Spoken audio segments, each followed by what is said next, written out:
சரியான பசி. விரதம் இருக்கனால சாம்பார் சாதம் ஆர்டர் பண்ண வேண்டியதாக போச்சு. பிரியாணி மாதிரி இருக்கு. Leg piece. டேய், உனக்கு அறிவில்ல? எனக்கு வந்த பிரியாணி நீ என்ன சாப்பிட்டுருக்க? ஏய், நான் ஆர்டர் பண்ண சாம்பார் சாதத்தை கமுக்கமாக உட்காந்து கட்டிட்டு என்கிட்ட வந்து பிரியாணி கேட்டுட்டு இருக்கியா நீ? ஏண்டா, என் 300 ரூபா பிரியாணியும் 30 ரூபா சாம்பார் சாதமும் ஒன்னாடா? 30 ரூபாவா? அது 80 ரூபா தெரியுமா? சி, முதல்ல லெக் பீஸை கீழே போட்டு பேசு.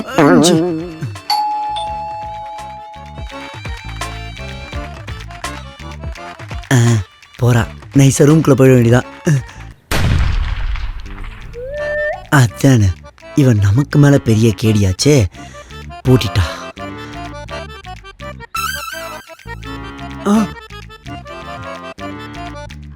Ma'am, your order. ஏய், அது என்னோட சாம்பார் சாதம் தானே? ஆமா. ஒழுங்கா என்கிட்ட கொடுத்துரு. அதெல்லாம் கொடுக்க முடியாது. என் 300 ரூபாய் எடுத்து வை, நான் தரேன். ஏய், அதெல்லாம் தர முடியாது. ஒழுங்கா என் சாம்பார் சாதத்தை கொடுத்துட்டு போடி. என்னால தர முடியாது. முடிஞ்சது பண்ணிக்கப்போ.